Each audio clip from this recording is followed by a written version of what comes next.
To introduce you our speakers for the plenary session, how Playhouse on the Square is catalyzing redevelopment in Memphis. The first speaker, of course, really needs no introduction if you are from Memphis. He's been a staple in the Memphis theater community and the statewide theater community since before 1968, when he founded Circuit Playhouse, Mr. Jackie Nichols. With him is Mr. Bob Loeb, who is the president of Loeb Properties, which is a Memphis-based real estate and investment company. And the two of these gentlemen have been working together in Memphis on the redevelopment of the Midtown area or Overton Square area. So without further ado, I'm going to let Jackie take it away. Thank you, Jackie.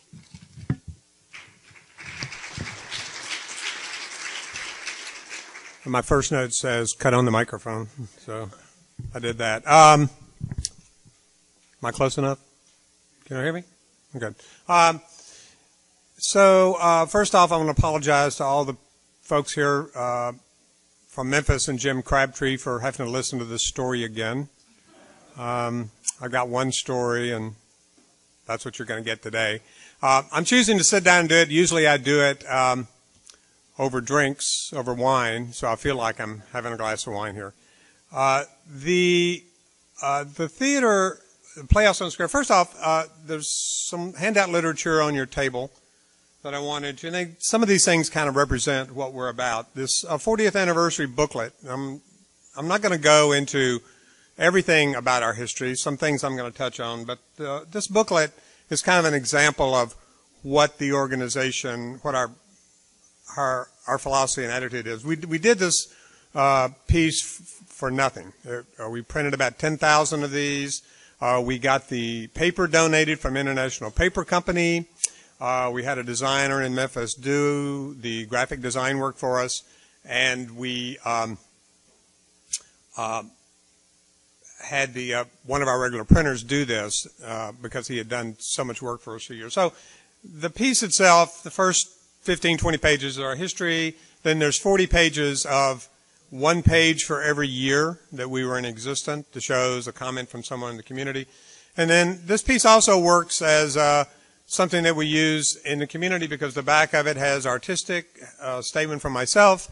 It also has our 40 years of growth, which you can see. It's pretty good, 40 years of attendance, and budget growth, and then where the money comes from and where it goes. So this one piece we use to entice subscribers, patrons, benefactors to come to the theater. So anything in this and these other two pieces that we've got that you want to steal, go for it. Our brochure, we do 18 productions a year. That's in there. Our annual campaign.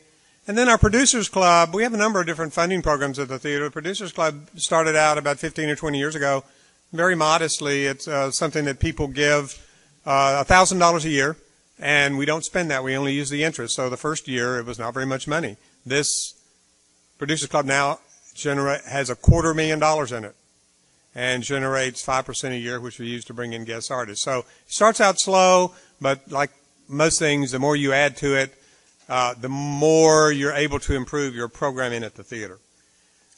This overview, which is kind of I did a blow-up down here, really kind of personifies what the organization is about. Playhouse on the Square, Circuit Playhouse, Theater Works, our three main theaters, and we have a fourth one. We do 18 productions a year. 50,000 patrons come through our doors. We have 30,000 school children that we service every year. We haven't operated on a deficit since we've opened. And we have $18 to $20 million in property assets with no mortgage on any of our properties. So we've done this with some very creative work on many of our board of directors' point, and we have no debt. We also have a $2 million endowment that's currently in place. So the organization itself is very fiscally strong, and we've been able to grow on that over the years. And you can see all the programs that are on the right side of the paper there. We'll talk about them a little bit. The theater, I guess, is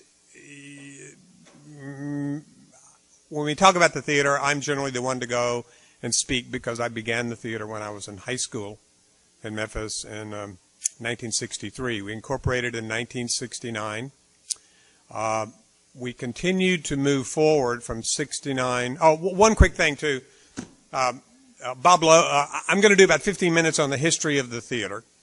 And then I'm going to do about 15 minutes on this major project that we did in Overton Square for the growth of the theater and how maybe you could apply that to your own area. And then Bob's going to speak about it from the developer's standpoint about how they can take advantage of us arts groups. Maybe make some money. But we started the theater in 1969 over by Memphis State on Walker Avenue. And at that point, it was basically a dozen kids getting together who each pitched in $50 to pay the first month's rent on the theater. Our first year budget was about $17,000.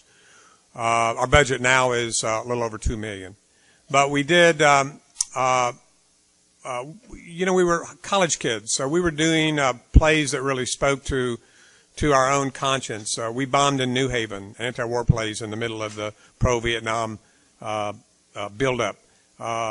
Boys in the Band, shows for the gay community in the city, Leonard Melfi festivals. But our shows were it was a community theater in that no one was paid, but it was doing very non-community theater kind of work.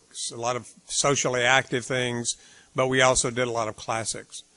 The theater was there by Memphis State for about a year. We suffered a tree that blew into our building, knocked us out, we had to move. And that was the first time when the universe was kind of giving us all of these challenges, and we thought at the time, oh, this is really awful, this is terrible. But we discovered, and I only realized many years later, that pretty much every single challenge that we had over the years brought us something better. But it took me about 20 years to finally realize that, where it's like, oh my God, I've lost this building. Oh, I've lost this dancer. Oh, I've lost this director. I've lost whatever it is, this actor, whatever it is in the show. But then after 20 years and getting older, I look back on all those things and it's like, wow, we ended up with something better. I just could not see it at that time. So we did move from Walker to the Midtown area in Memphis, an area that was just starting to emerge. And the universe, without us knowing it, relocated us over near the Overton Square area. And very shortly after that, the Overton Square area came into being when Memphis finally got liquor by the drink there. So we moved from a budget of $17,000 our first year to a budget of $1975, $35,000. Nobody is still being paid. We were approached at that time by Overton Square.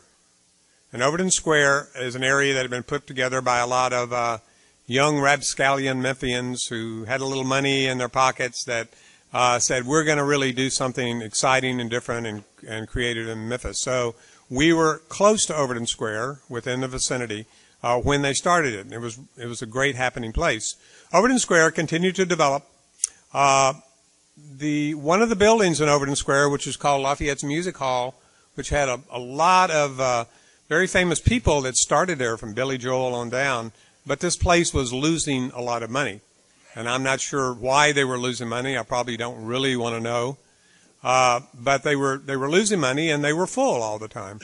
So the Overton Square folks visited Circuit Playhouse, and one of the problems they realized they were having with Lafayette's Music Hall and the Overton Square is that the patrons that were going to Lafayette's Music Hall were sneaking their bourbon in and watching the show and leaving and not buying drinks, or they weren't really contributing to the health of this entertainment district. And when they came and saw shows at Circuit Playhouse, they said, wow, we want those patrons in the square. So Overton Square, with this shut-down building, made at that time a major investment for them on a building that had been losing money and had closed down, about $40,000 to renovate that building for us to open a professional theater there to call Playhouse on the Square. Now, Memphis had a professional theater in the 60s called Front Street Theater, but had gone bankrupt. So this had been, 10 years in passing, so the bad taste of that experience in Memphis had finally gotten out of people's mouth. And so they approached us and said, would you come into this building and open a professional theater company here if we renovate the building? So we approached our board of directors about this idea, and 90 days later, we opened. So they renovated the building to our specifications. We borrowed money for the first month's rent, started a subscription drive, put together a season, a company, and in 90 days, we opened Playhouse on the Square and started rocking and rolling from that point on. So our budget went from $35,000 to $175,000, $200,000 like overnight. And I have to applaud our board of directors at that time for having the either the foresight or the stupidity to go along with me to make that decision to borrow that money. It could have had a different scenario. Basically, Overton Square, and this is I think kind of the first introduction into why all this is, why we're here talking about this today. Overton Square realized that the patrons that come to the arts are the kind of patrons that are going to go to the restaurants, are going to go to the shops. And I'll repeat this later on, but we've done surveys over the year, and 85, depending on the survey, 85 to 90% of the people that go to the theater, and I'm sure it's going to the ballet, opera, theater, dance too, symphony, go to have a drink or eat before or after the show at a restaurant. So today, if we're bringing 50,000 people into the square, and that's going to be increasing in the near future, it's 45,000 people that are in walking distance of your arts activity. It's up to you as a restaurant to screw it up by offering, bad food or too expensive a price. So we are a marketing engine that's bringing people into this area. And Overton Square saw that at that time. It's interesting because all these years later, Playhouse is still there, and all the businesses that were around during that period, they're not there anymore. There's new ones, but all the ones that were around are not there at this point. A couple of quick things. Playhouse and Circuit, we would not have been able to get there over the years. This sounds like a plug, shameless plug, and it is. But we would not have been able to get there without support from like the Tennessee Arts Commission and Arts Memphis, which used to be the Memphis Arts Council. Those organizations have been crucial in providing operating funds for us over the years, and it's very important that we get those. Since we opened Playhouse on the Square, in the meantime, we've developed a large number of educational and outreach programs, as many arts organizations have done, I'm sure. We have 13 of those. We have an after-school acting program that performs in 12 sites throughout the city, that kids come and they work and create their own piece, and then at the end of the semester, they all come and present them on stage at the main theater. And each session is different. It may be classical theater, it may be musical theater, could be Shakespeare, whatever. But anyway, every session it's something different. We have a summer conservatory that works with about 1,000 kids during the summer at all of our theaters. We have a teens in theater program that works with teenagers after school. We have a matinee program that takes shows into the schools, and we perform to about 15 to 20,000 kids every year doing that. We have an internship program that brings in graduates from BFAs and MFAs programs throughout the country that work with us. We provide them $100 a week stipend, free housing, free health insurance. That includes utilities, telephone, and stuff in their housing. So, and the two outreach programs which we've done, and they've been copied a lot, and we encourage people to do them whenever they can. Pay What You Can Nights, which has one performance of every single show where people can come in and literally pay whatever they can afford. It's always the Thursday night after a show opens. And then we have a program that I put together 20 plus years ago and then turned it over to Arts Memphis to run, which they do very well, called Arts Access, and we make 5 to 10 seats available every night for a show for anyone that's living below the poverty level, that's on food stamps. And those guidelines for those programs are given out through the Church Health Care Center, the food stamp office, places like that. And those chairs are at different places throughout the theater. We feel that if anybody, has the the courage and the gumption to go into what is probably a strange alien environment to them in a strange neighborhood, that it's up to us to make some seats available for them. And I've had people both on the Arts Access program and the Pay What You Can program that are now subscribers who have come up to me and said, I used to be on those programs, and I've been fortunate enough to get off of those, and now that I want to support your theater by becoming a subscriber at the theater. So those things are very important that we're able to achieve those. So let me make sure if I covered all of those things. I think I did. One other thing, I guess, that caused us to look at the major expansion that we began 8 years ago. The Unified Professional Theater auditions that we run. And most of you don't know that, but Jim Crabtree, who's here from Cumberland County, comes over and participates with us every year. We used to go to the Southeastern Theater Conference, and we still do, and it's a very helpful conference to us. But we saw that we were seeing a whole lot of summer-only people. And when we're hiring a year-round program, we needed full-time professional people to come in and do the program. So we were going to these Southeast Theater Conference, Midwest auditions, New England Theater Conference, and we were sitting through 600 people, of which only 100 were available for the summer. So we said, we think we can do this better. So we started the Unified Professional Theater Company auditions 15 years ago, and with 25 pilot groups that work with us, of which Cumberland County was one of them, where we would have auditions at the theater, and then we would have audition callbacks at the hotel across the street. First year, we had 25 theater companies, and we had 250 actors show up for this audition. Last year, we had over 100 theater companies and 1,000 actors at these auditions, which take place over a 4-day period. This year, the audition registration went live September 1. 3 hours later, all 1,000 slots were full, and we had 300 people on the waiting list. So there's an enormous demand for this. And just a little scenario about what that's like, so you know what our 4 days are like. It starts in the morning at 8 o'clock. 250 actresses. Each one gets 90 seconds. So from 8 to 5, we see 250 actors with a short lunch break, 30 minutes. Then there's 3 hours of dance auditions. And then at 9 o'clock at night, we start callbacks, which go about to 1 in the morning. Then the next morning, we get up and see 250 more actors and actresses.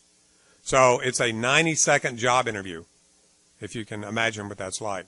So it's been a very successful thing for us in Memphis. Everybody, all the actors, want to know how we can have more people come in, and all the theater companies saying, we can't see another person.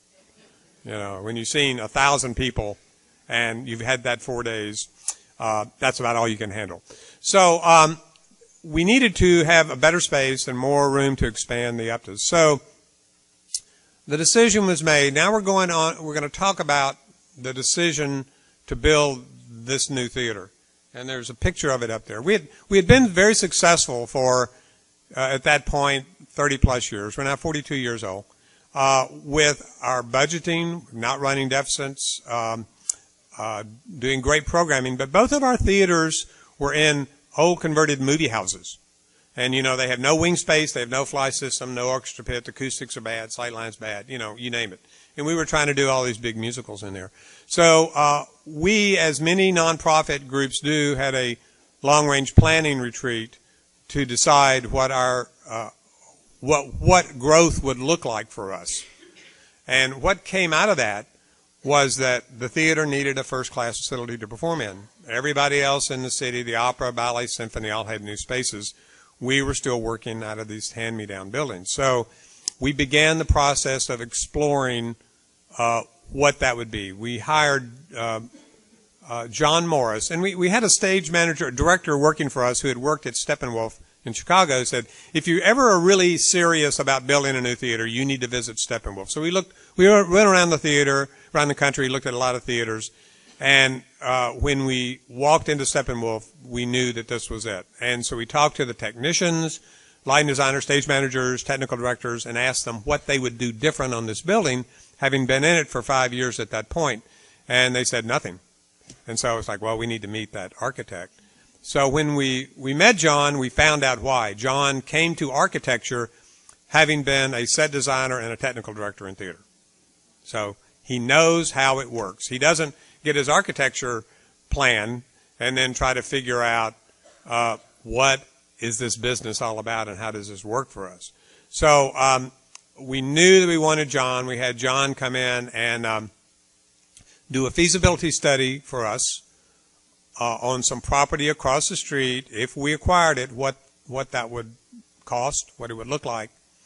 And after that feasibility study, which was made possible through some community foundation grants in Memphis and some other grants we got from our board, we presented it to the board and said that we need to raise $15.5 million at that point.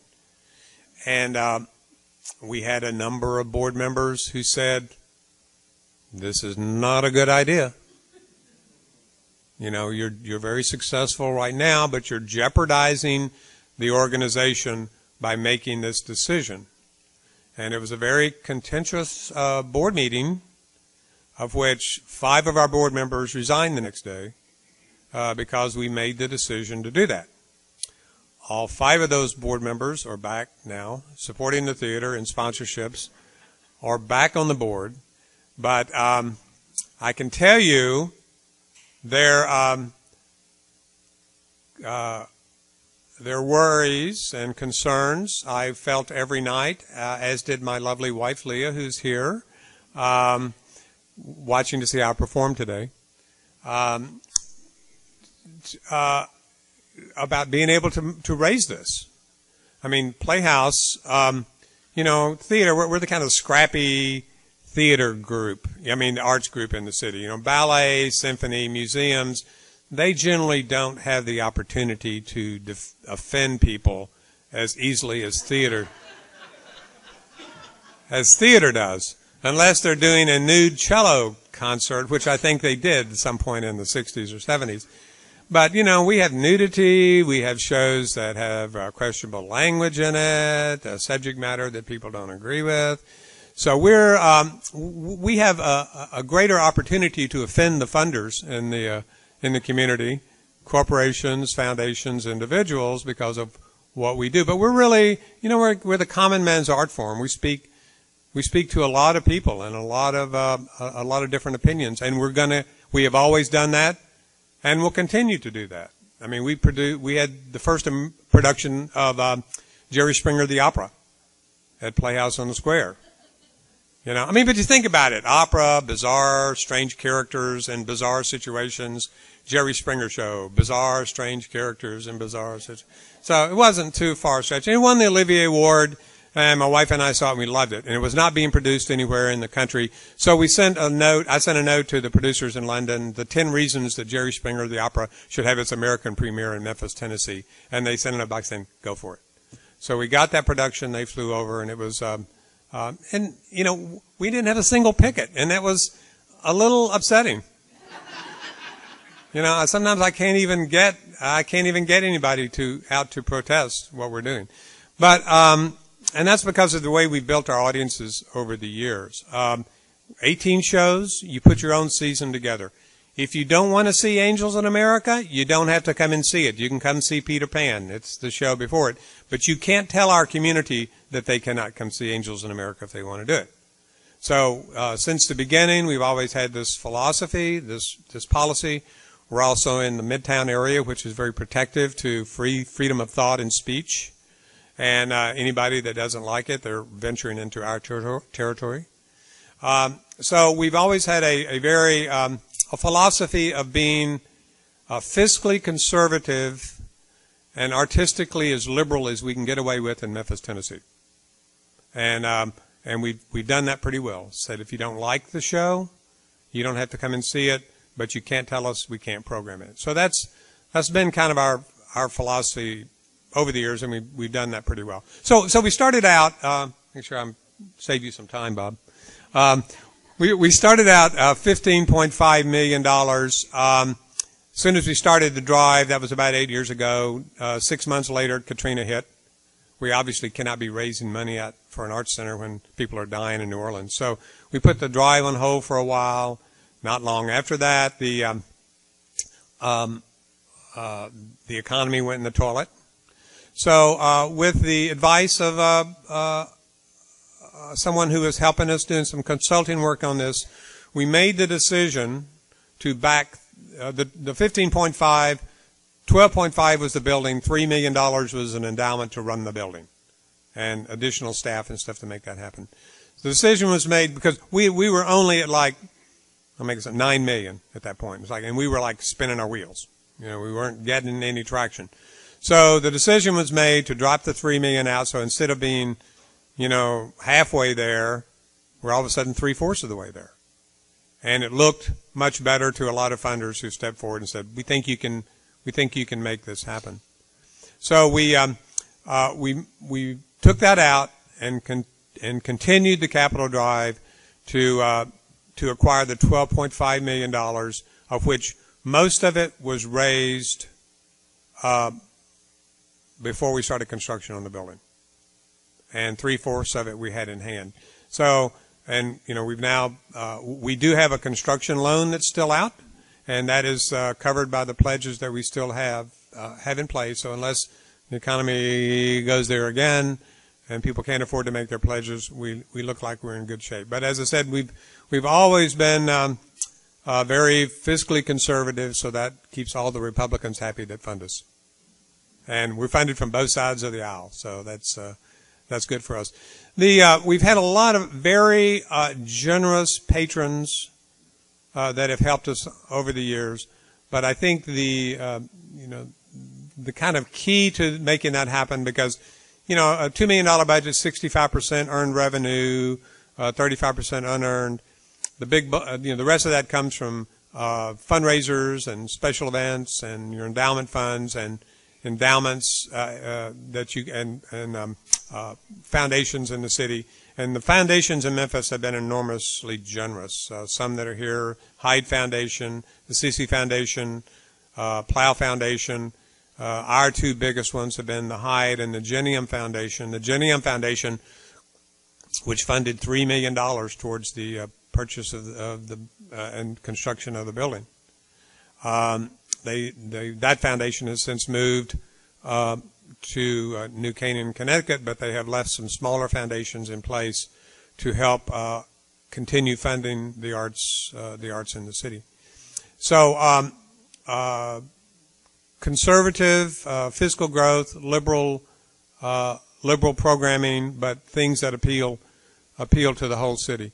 The another kind of aspect of us being in the square, and we have a number of pieces of property. Our main new theater, which you see, which is connected to a 5-story office building, where we have all of our support space, and we house 3 other groups in there: Project Green Fork, Memphis Youth Symphony, and Indie Memphis. We also have other groups that perform at Playhouse throughout the year. Dance groups, Indie Memphis, the opera. So we have a lot of other activity that is going on in our building. So it's a true kind of art center for Memphis. The next one of the quick things of the rest of the buildings that we have: Playhouse on the Square, which is connected to the Genium Arts Center, the old Playhouse, which is across the street and is at the Memphian Theater, and then the 2 smaller facilities that we have, which are Theater Works and the Evergreen Theater, and one of those used to be our old second stage. These facilities are places that we use to work with emerging arts groups in the community. So those spaces, we own them, but we lease them to another nonprofit arts groups called the Theater Works, and those small groups have offices there, and they each use those spaces about 4 to 5 weeks a year. So we're incubating 12 other small arts groups, and these groups are modern dance companies, our own voice theater troupe, which works with mental health consumers, and they take their life experiences and they adapt them to the stage. So it's a psychodrama work. Dance companies for kids, people doing all different kinds of Voices of the South, which does adaptations of Southern literature to the stage. So we have besides our main facility, which produces 18 shows a year, we also have 12 emerging arts groups that are kind of under our umbrella that we take care of and make sure that they have a home. This area, which that we're in, that we have been a part of creating, the majority of those funds for that building came from those big foundations in Memphis, and the ones that I mentioned earlier. The one I think that is the most kind of interesting, that kind of speaks to also the reason that we're here today, is the Kresge Foundation. And if anybody's ever done the Kresge Foundation grant, they're a monster, and they don't, I hope I'm getting this right, but they won't even talk to you till you've already raised about 75% of your money. You've got that in, and then they will give you 20% of what is left over if you get the grant. And it's a lot of stuff you got to fill out before you get that. So for us, that magic number, was $9 million, where we got to, and then the remaining $2.5 million, we could qualify for $500,000. So they let us apply for that. We applied for it, and we got the letter that we had been awarded the grant. So it's like we're elated. We're almost to our final goal, so we get our last $500,000 from the Plow Foundation. And so we get the check in the mail from the Kresge, and it's for $650,000.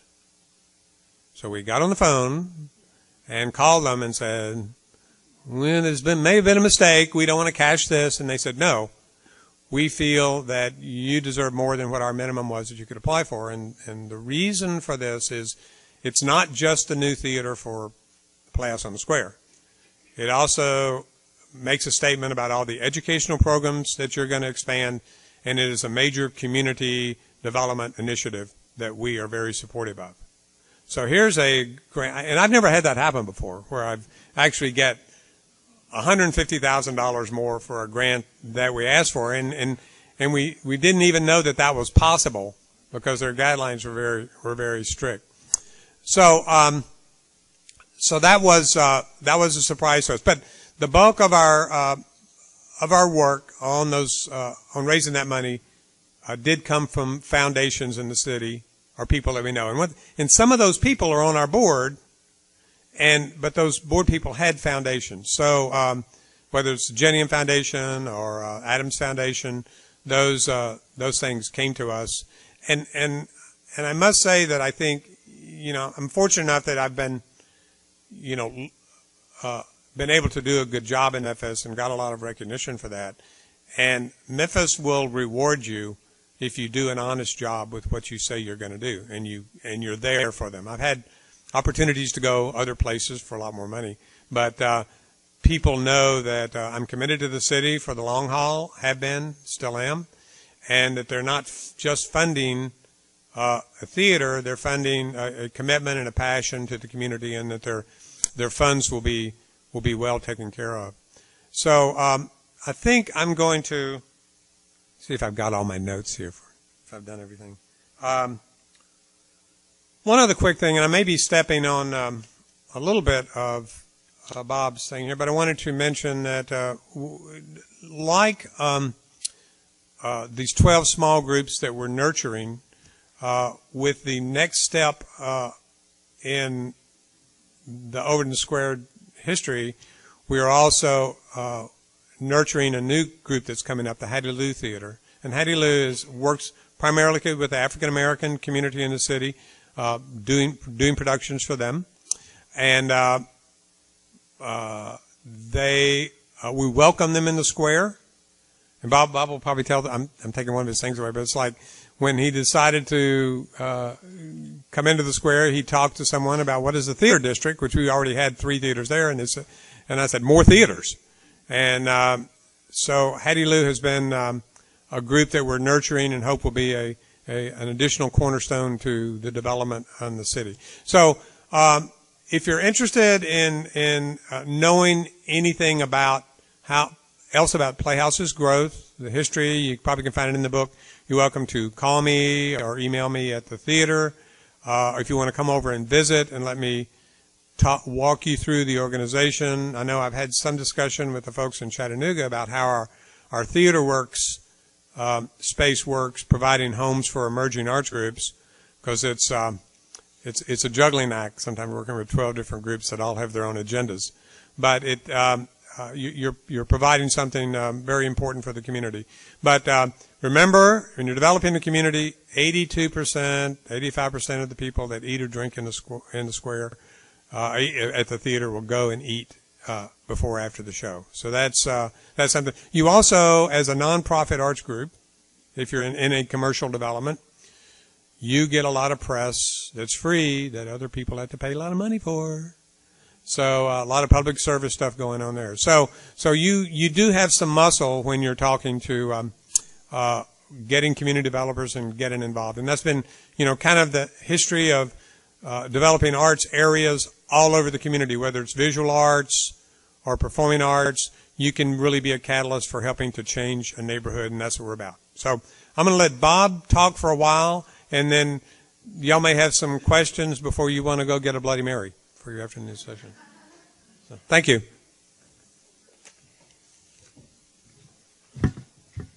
Thanks, Jackie. I'm Bob Loeb with Loeb Properties, and it's a pleasure to be here and talk about. Jackie asked me to come and speak on how to use arts as an economic driver for neighborhood revitalization, real estate development. I'm a real estate developer in Memphis and have long enjoyed the Overton Square, and am glad to be partnering with Jackie and others to bring this critical part of Midtown back to life. When Jackie asked me to come up, it was about merging arts and neighborhood revitalization, but so far I'm questioning whether that was my purpose or to drive Jackie here and distribute all the books on y'all's tables. And I can tell you about the economically physical programming liberal attitude Jackie has, that when we met this morning, he said, "We're taking your car," and so, but he told me I could drive as fast as I wanted. So that was very, very liberal of you, Jackie. I appreciate it. It has been fun partnering with Jackie. At the end of how many of you are from outside West Tennessee and have never heard of Overton Square? Okay. Overton Square was the first entertainment district, Jackie mentioned this, in the Memphis area. Started with Liquor by the Drink in '69. Some young renegades in Memphis that were hanging out in New York at this place called TGI Fridays. There was one Fridays in America at that time in Manhattan, and they wanted to copy it and bring it to Memphis. And so the second Fridays in America was in Memphis at Overton Square, and it was a tremendous success. Liquor by the Drink had just passed, and the place was literally sex, drugs, and rock and roll. Late 60s, early 70s, it was a wild place, and these guys used this cash cow to build a district and entertainment district, and they were really pioneers, entrepreneurs. It was fun. When Jackie joined to be a traffic generator, as he described, they needed to generate their own traffic. About 15 years ago, an out-of-town company bought Overton Square with the intention of replacing the local merchants with national merchants and raising the property to a higher level. First part of that was they got rid of the local merchants. The second part they failed to execute on, and so the district appeared to just die. But in reality, it died an unnatural death because they pushed the tenant, the developer, prior owner, pushed the tenants out with a good idea that they failed to execute on. Meanwhile, Jackie grew his theaters, as he described, and in addition, Malco opened a 5-screen theater in the neighborhood. So as a real estate developer coming in today, our plan is really very simple. We're going to welcome the local merchants back, and we have the traffic generators already in place between Jackie's traffic and the theater, the Malco's theaters. As Jackie said, with that much traffic in place, it's up to the restaurateurs to screw it up. And our job as developer is to pick the right mix of tenants, retailers, and restaurants to come in and to provide safe, secure, clean environment and for everybody to thrive together. So I'm going to just speed through a little show and tell here on our development. We are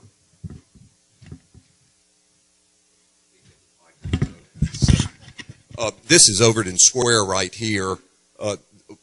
This is Overton Park, 240-acre park in the center of Memphis that has just gone into a conservancy for private management and private fundraising, and will, based on what has happened at Shelby Farms, another very large park in East Memphis that's gone into a conservancy, good things are going to be happening at Overton Park that are going to impact all of Midtown Memphis. And downtown Memphis has enjoyed a huge renaissance over the last 20 years. And Midtown Memphis, a healthy Midtown, is essential to a vibrant downtown. And so there are a lot of initiatives, and I won't go into detail, but if you're from Memphis, you know what each of those red boxes are, and each of them are nodes of activity. And our Overton Square development is, we're not so naive as to think that we're the only game in town. We're going to work with these other districts to create traffic in Midtown and make it a more fun place to live and recreate.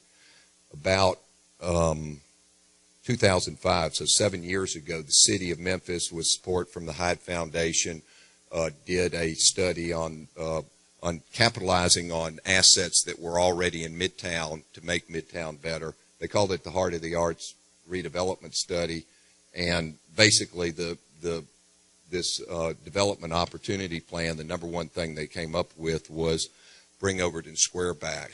This is where Hattie Lou is coming, and we own about 10 acres, 12 acres that are in this area. That's the theater up there. This is a hotel that was once thriving with the square, and we are working with a partner to try to bring it back right now.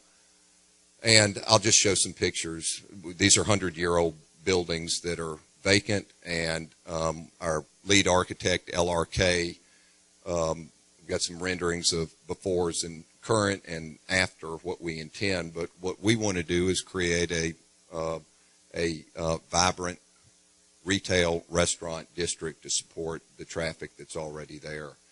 The city committed to get involved with us, committed $16 million for a water detention facility to help with some flooding that was going on in Midtown, and a 450-stall parking garage so that we could have density for the development. We could have done our private development without the city's involvement, but it would have left the theaters without parking, and cities build infrastructure, and the city's return on investment for its investment here will be a lot more rapid than ours as a private developer. Jackie said that us vulture developers are looking for how we capitalize on you to create wealth. And I shared with him on the drive here that we've got a long way to go. Our appraisal came in at 81% of our cost. So we've got, usually you like to be at 110 or 115% to show that a third party thinks you're going to make money at this. But we're having so much fun, we're ignoring that. So these are some renderings of these are some renderings of the garage. That's the hotel in the background, and working with a great boutique operator in Memphis to see if we can bring the hotel back. I'm going to speed through this because leave some time for question and answer. But a lot of times, that's the Malco Theater in the background. Pappy's Lobster Shack, a Memphis institution, used to be on this parking lot. It burned down. And in rehabbing old buildings, which our shop is for the most part, an acquisition rehab shop. We look at a building and say, what's the opportunity? When we got together with LRK, their focus was on the space in between the buildings, because the connectivity of how do you get around. So how do you eventually, we hope to build a building on that lot in 2 or 3 years. So we just need to string some lights and put in some planters and make it green for the short haul. Spaces in between buildings, how do we make them more interesting? How do we get people out on the street so that it'll be vibrant? These chartreuse markings, I guess that is, are art opportunities for murals and sculptures and different artistic features. We hope that Overton Square is going to be a fusion of Memphis local arts, where local artists can show their stuff. So Jackie and Ekendayo Bandele, founder of Hattie Lou, will provide the theater. Malco's got film. Our restaurateurs are doing culinary. We'll have working with the Memphis Music Foundation to provide opportunities for local musicians to play. And we're working with a number of local artists to put in, without overdoing it. I mean, I guess we can get cheesy and just put stuff all over the place, but incrementally we will add mural, sculpture, just mosaics, tile, whatever, to just enhance the experience there. So this is what the site, this is the site without the buildings on it. This parking lot's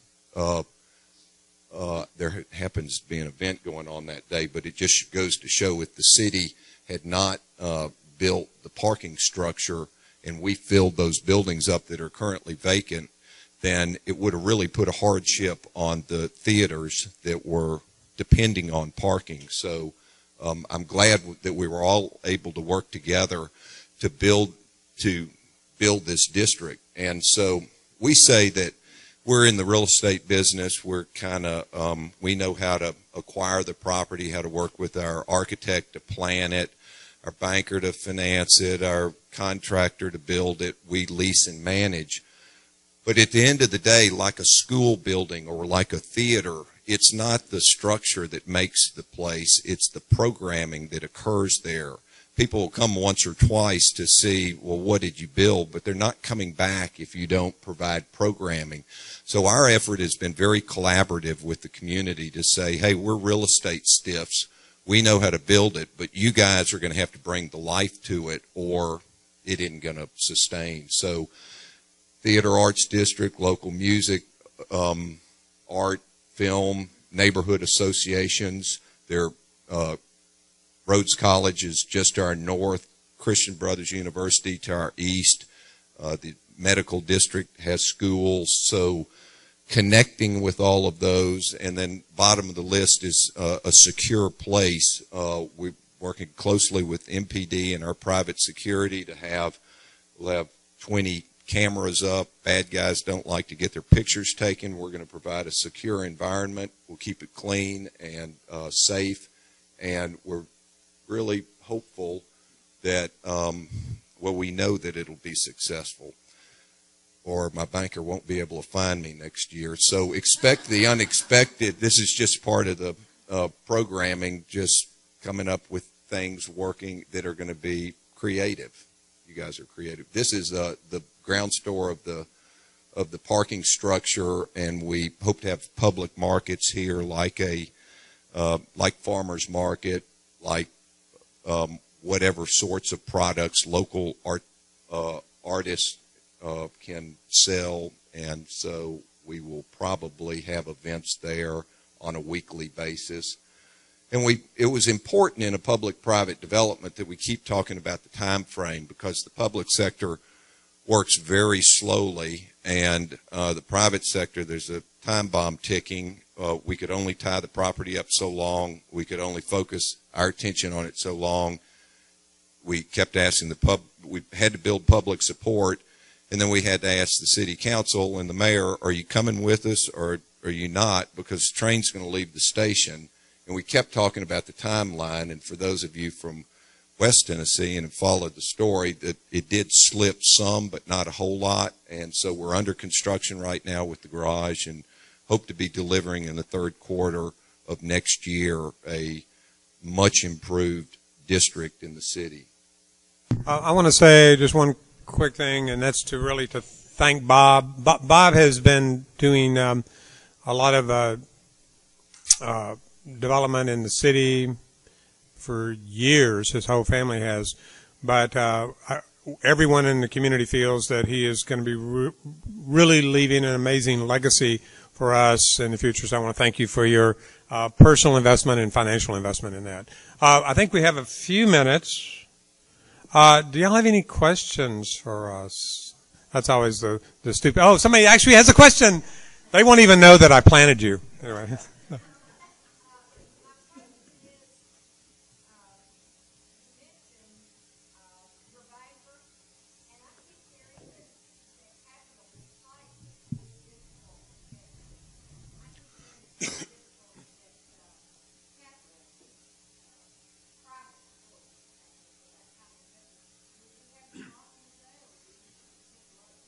Well, I heard the same thing and kept talking to my chief financial officer about, don't worry about it, this is a no-brainer, it'll all work out. And he kept telling me that he was reading the same stuff you were reading. And so fortunately, in the meltdown in the third quarter of 2008 through for the next 2.5 years, we did not have much development activity or refinancings in the pipeline, and we hadn't been in the credit markets to figure out how bad it was.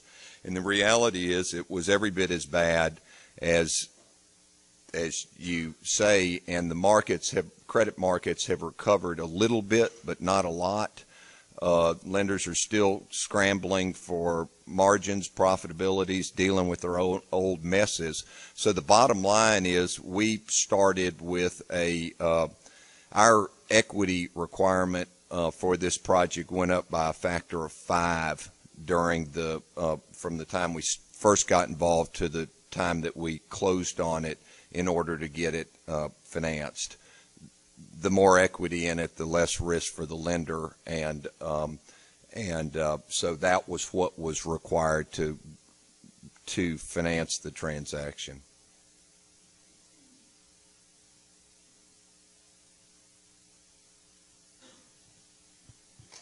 Mr. Crabtree. How many tickets are you all selling a year at this point? It's about 50,000 admissions. That includes some of our touring shows also. But about 50,000 people a year come to the theater. Then that's for Playhouse and Circuit. Now, we also have the Theater Works, which is around the corner, which we have these other emerging groups in. They have about 8,000 a year, and we think that Hattie Lou is going to add about another 10,000 to the mix. So, it's 60, 70,000 people that are going to be in the square on a regular basis to go to his restaurants or the restaurants he's leasing the property to. So, if we had parking room, we would welcome another theater. So, Jim, if you would like to come and build a new facility and Playhouse in the Overton Square area, we're ready for you. Thank you. And I'll add to that Malco has a 5-screen, 600 seat theater on the north side of the square. They would like to add 2 more 150 seat screens to increase their capacity by 50%. They draw 150,000 patrons a year, to show you how easy it is. I tell people, Jackie, at the end of the day, and his board, they were the original entrepreneurs. They have taken the risk, and after our $15 million private investment in our phase 1 and Jackie's, the city's $16 million investment, Playhouse on the Square and its theaters will still be the biggest investor in the neighborhood. So I've really been impressed. I knew Jackie was creative, but you've got to be a business entrepreneur in order to raise the capital and operate on a positive cash flow basis. The theater, the Malco theaters running 150,000 plus the 70 here makes my job kind of a layup, as I said. Yeah, so that's that's the kind of partnership that we worked with. Somebody else you're passing the microphone. Did somebody else have a? Nope. Everybody's ready for Bloody Marys. I can tell. Any other questions? Yes. What is your relationship? How do you guys work with the Tourism Bureau? Do you work with business, theater, tourism? What kind of model are you using there for working with tourism? Well, I don't think anybody's in the room. Well, we don't think that the Convention and Visitors Bureau gives enough credit to the arts. I mean, the number one thing in Memphis is Graceland, Beale Street. I mean, they come here for that.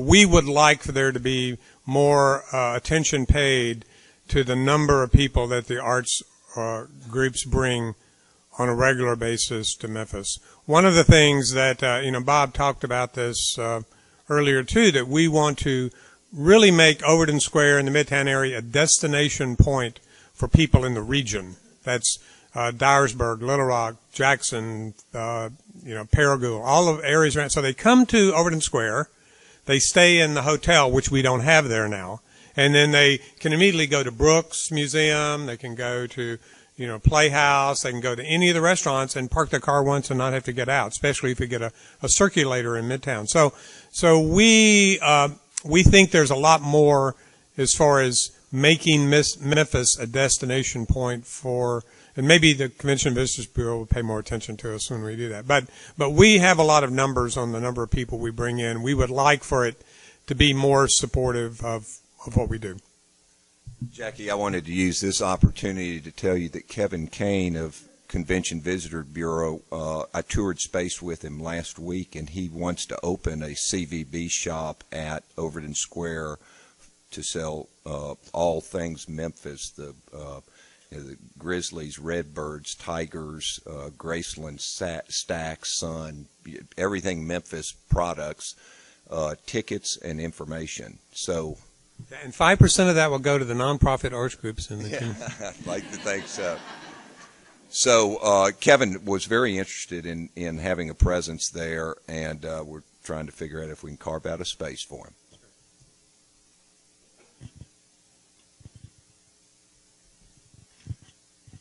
Anyone else?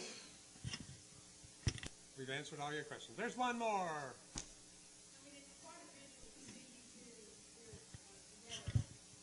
An arts type and a business type. My question is, from a business standpoint, would you do other kind of developments where arts is the anchor? And if so, what is the attraction to it? Make it good business for you. Yeah, again. Real estate people build a place, but art people bring the character to it. So the programming, I've served on a couple of school boards, and I know very well that facilities are important, but the programming is what drives the institution. And so the arts groups bring the element that people want to come back for. So last Saturday, I showed that picture of Overton Park, and what I tell people after it going into the Conservancy in December of last year, that 5 years from now everything around the park will be beachfront property, because it already has a zoo that attracts 1 million people a year. It's got Brooks Museum, Memphis College of Art, Levitt Shell, and there's another museum that's in the planning stage there. So the Rhodes College on the north, there's a district on the east side, and Overton Square's on the south side of Overton Park. But on the east side of the park, there's a district that we are involved in called Broad Historic. And is Carrie Hayes here today? I heard Carrie may be here, but Carrie worked for Mayor Wharton's office dealing with cultural matters, and I visited with Kerry early in this process, and he pointed out to me that there are quite a number of nodes of activity in Memphis, entertainment districts and art districts, and the importance of each of them having their own distinct character. So whichever, I went to Wikipedia, and this is how much I know about arts. I just said different art forms, and I wanted to look at it. Surprisingly, the first one that came up was architecture. And so you've got to have interesting space, and then you bring the different forms of programming, and you want to differentiate yourself from the other spaces in product offering and price points. And so currently we've got so much traffic and so much demand in Memphis, and it's a finite amount like any market.